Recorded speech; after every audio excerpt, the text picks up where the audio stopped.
요한계시록 17장입니다.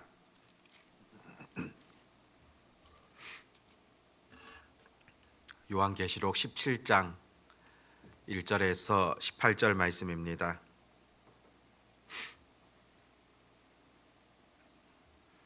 요한계시록 17장 1절에서 18절 말씀, 우리 같이 하나님의 말씀을 읽도록 하겠습니다.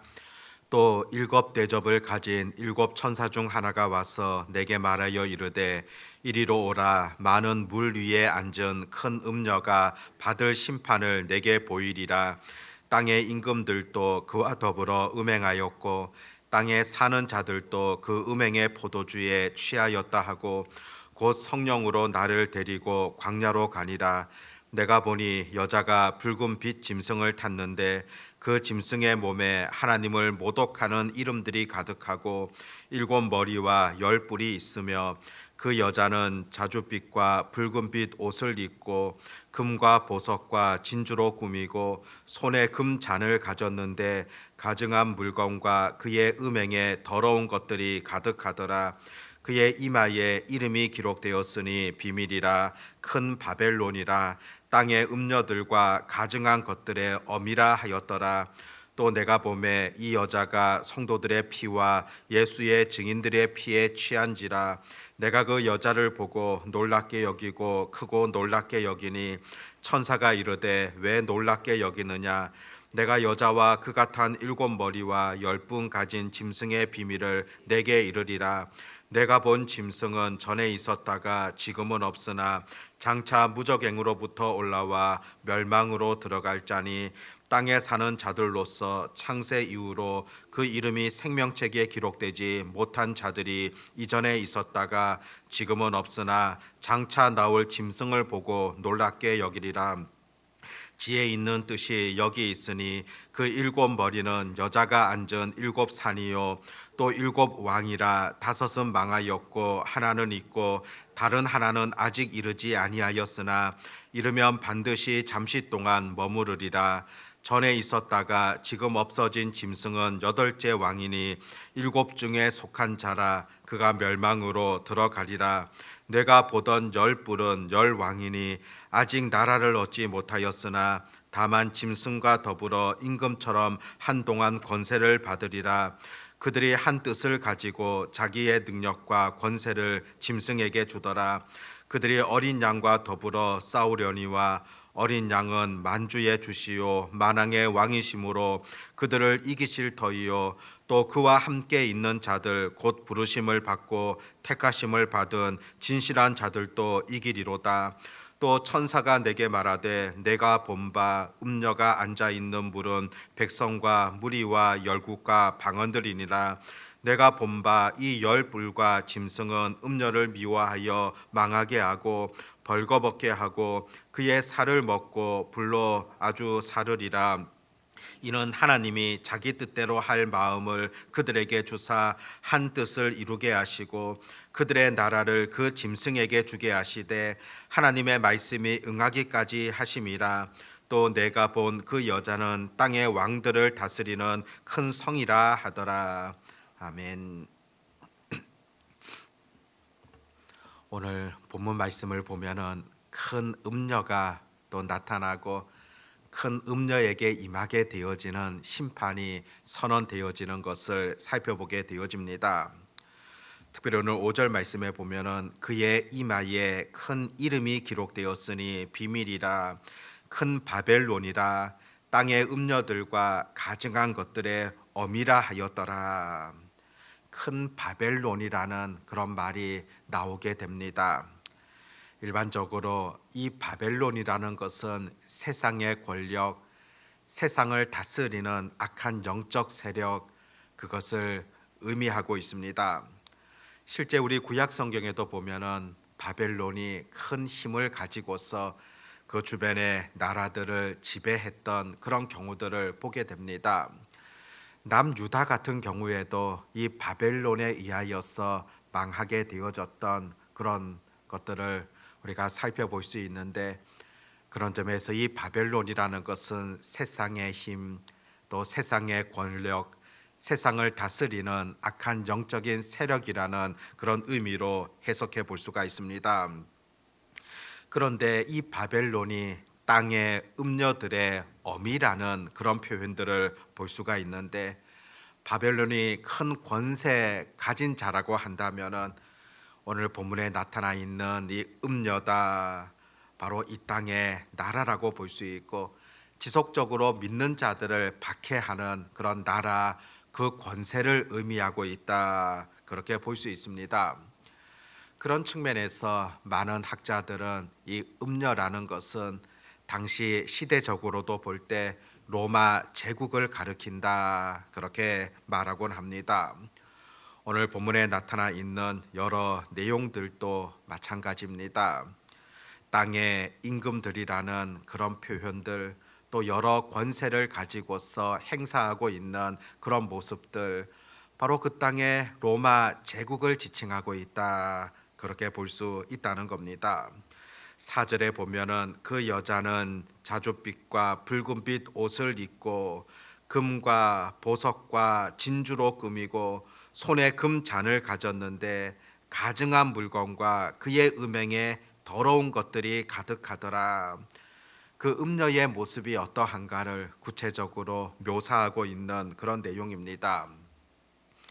외면적인 모습을 볼 때는 아주 잘 차려입은, 보기에 아주 좋은 그런 여인이라 볼 수 있는데, 자신을 잘 치장하고 있는 그런 모습이지만은 실제적으로는 어떻습니까? 가증한 물건들을 가지고 있으며 또 음행에 더러운 것이 가득하다, 그렇게 표현하고 있습니다. 실제로 그 당시에 로마 제국을 본다면은 겉모습은 화려하지만은 실제로는 더러운 음녀에 불과하다는 것을 지금 전해주는 겁니다. 실제로 로마 제국 같은 경우에는 세상의 어느 시대보다도 화려하였고 또 부귀 영화가 가득했었습니다. 로마 제국과 관련된 기록들을 보면은 이런 내용들을 보게 됩니다. 주변에 많은 나라들을 지배하고 또 식민지로 삼다 보니까 많은 물자들이 제국 안으로 들어오게 되어집니다. 차고 넘치다 보니까 이 많은 것들을 어떻게 소비할까 고민하게 되어집니다. 그 황제를 비롯한 귀족의 식사를 보면은 연회에 사용되어졌던 여러 어떤 먹을 것들이 있는데, 고기들을 보면은 꿩이나 공작의 뇌를 먹었고, 또 물고기 요리로는 새우의 간과 장어의 젖이 애용되어졌다. 사실상 작고 아주 귀한 것들이지 않습니까? 이와 같은 것들을 황실에서 그들이 먹게 되어집니다. 또 이들은 연회를 벌이게 되어지면은 12단계에 걸쳐서 음식을 먹게 되어지는 그런 일들이 벌어집니다. 매번 7,000마리의 새와 7,000마리의 물고기가 필요하였다, 그렇게 기록하고 있습니다. 12번의 연회를 한 자리에서 하게 될 때 어떤 일들이 벌어집니까? 그들이 먹게 되어지는 그 장소 옆에는 큰 통이 있었는데, 그곳에 가서 먹은 것들을 토하게 됩니다. 먹고 토하고 마시고 이런 일들을 반복적으로 행하고 있다는 겁니다. 또 로마 제국을 보면은 목욕탕 문화도 상당히 일찍부터 발달이 되어지는데, 먹고 마시고 쉬고 놀게 되어지는 그런 장소가 번성하였다는 겁니다. 먹게 되어지는 식탐뿐만이 아니라 성적인 욕구를 해결하게 되어지는 그런 일들로 인하여 음란한 일들 자행되어집니다. 어떤 기록에 의하면은 정상적인 그런 성욕을 통하여서는 만족할 수가 없어서 로마 황제 가운데 대다수는 동성애자였다, 그런 기록들도 보게 됩니다. 사치와 향락과 퇴폐 문화, 도덕적인 타락, 성적 문란함, 이것이 바로 로마 제국에 있었던 아주 다양한 그런 모습인 겁니다. 이런 성적인 타락을 본다면은 그 황제나 또 황궁뿐만이 아니라 많은 사람들도 그와 같은 길들을 걸어가게 되어지고, 또 당연히 여인들의 타락으로 이어지게 되어지고, 그러다 보니까 가정이 붕괴되어지는 그런 일들이 많이 일어나게 되어집니다. 그런데 그 로마 제국 안에서 이런 소문들이 퍼지게 되어지는데, 그래도 가정의 순결을 지키는 자들이 있다, 그런 여인들이 있는데 바로 기독교 신앙을 가진 자들이다, 그런 소문들이 퍼지게 되어집니다. 기독 여인들은 그 가정의 순결을 지키기 위하여서 노력하다 보니까 로마인 중에서도, 또 상류층 중에서도, 또 궁 안에서도 자신들은 기독교 신앙이 없다 할지라도 아내나 며느리를 맞을 때 기독교 믿는 그런 여인들을 맞아들이곤 했다고 합니다. 로마 제국의 황궁과 또 상류층 그곳에 많은 여인들이 들어오게 되어집니다. 그러다 보니까 훗날 그 로마가 기독교를 국교로 삼는데 결정적인 역할을 했다, 그렇게 해석하는 경우들도 보게 되어집니다. 6절 말씀에 보면은 또 내가 보매 그 여자가 성도들의 피와 예수의 증인들의 피에 취한지라 내가 그 여자를 보고 놀랍게 여기고 크게 놀랍게 여기니, 성도들의 피와 또 예수의 증인들의 피에 취하였다, 그렇게 기록하고 있는데, 바로 예수님을 믿고 따르는 자들, 섬기는 자들, 이런 자들이 많은 순교의 피를 흘렸다고 그렇게 기록하고 있습니다.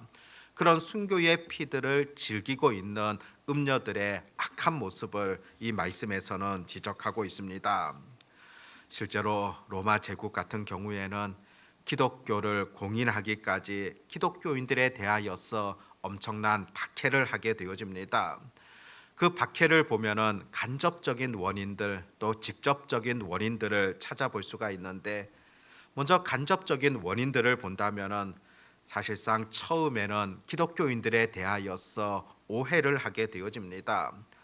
박해를 피하여서 많은 사람들이 숨어서 집회를 하다 보니까 어떤 이들은 말하기를 그들이 함께 모여서 남녀들이 음행을 한다, 이런 오해들이 초창기에는 퍼지게 되어집니다. 또 성찬식이라는 것을 들어보니까 살과 피를 먹는다, 기독교인들이 불의한 자들이며 사람을 잡아먹는다, 이런 잘못된 오해들이 처음에는 퍼져가게 되어집니다.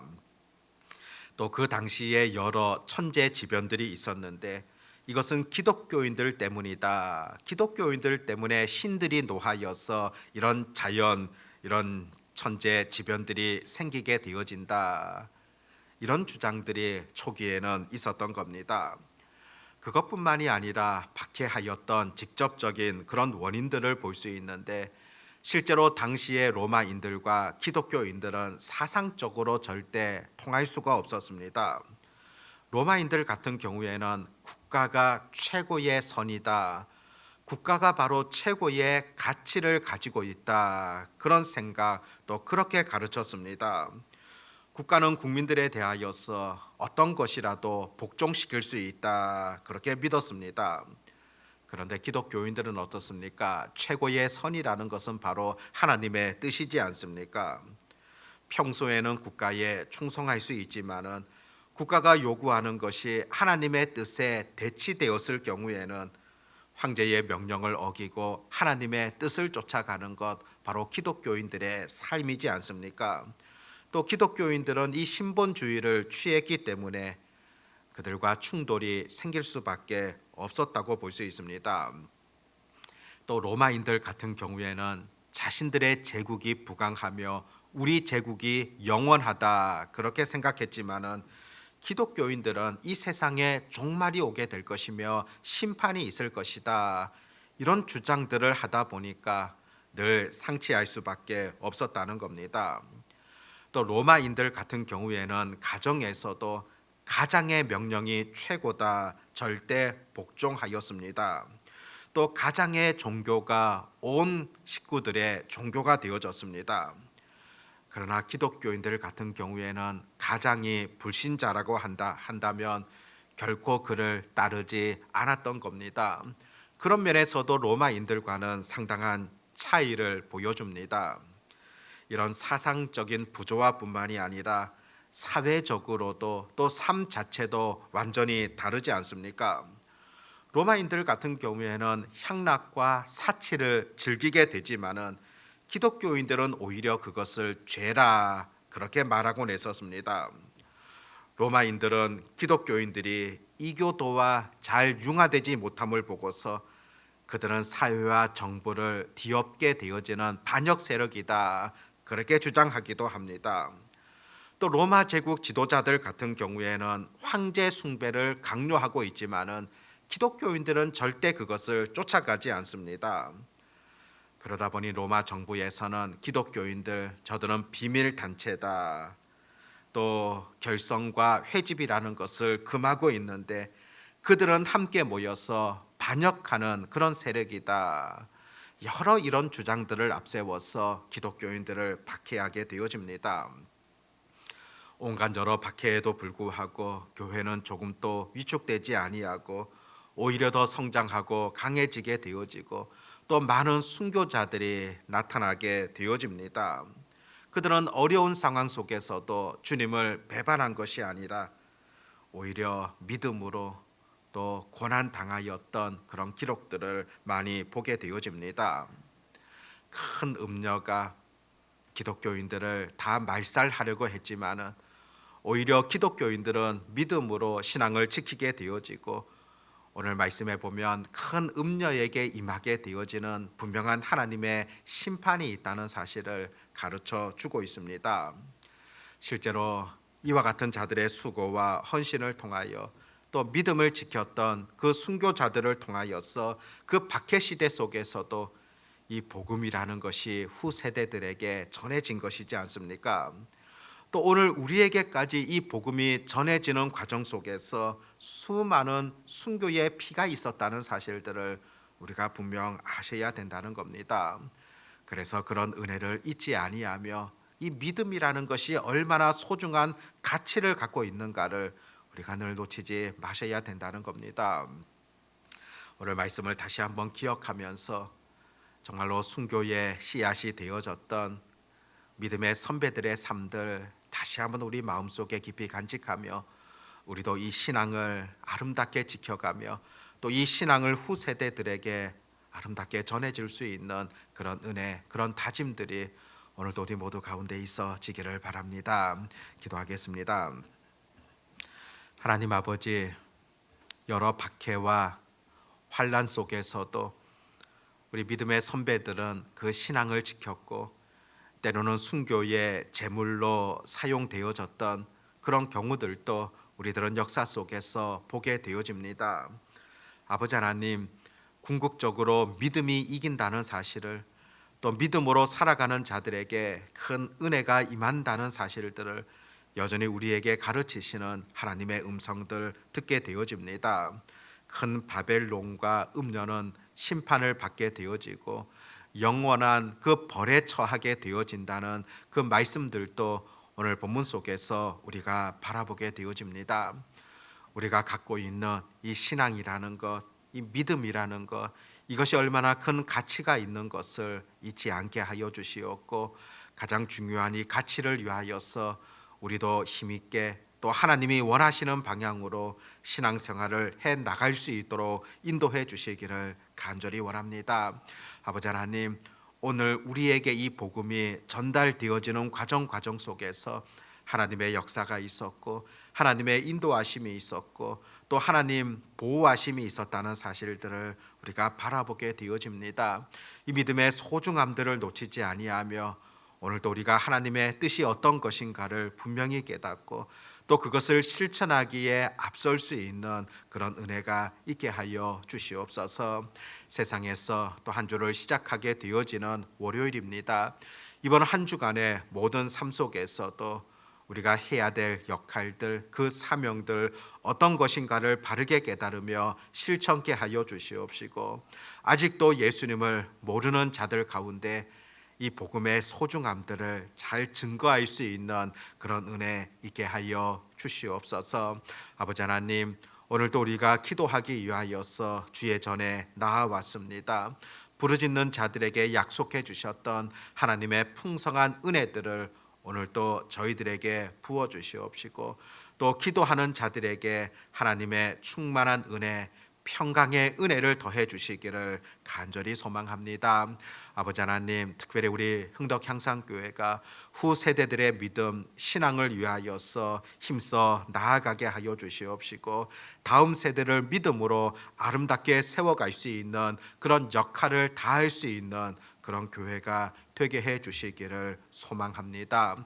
오늘도 우리가 기도로 나아갈 때 전능하신 하나님의 은혜를 온전히 경험케 하여 주시옵고, 우리의 기도에 대하여서 응답해 주시는 하나님의 손길들을 늘 체험케 하여 주시옵소서. 전능하신 우리 주님을 온전히 의지하오며 예수님의 이름으로 기도드립니다. 아멘.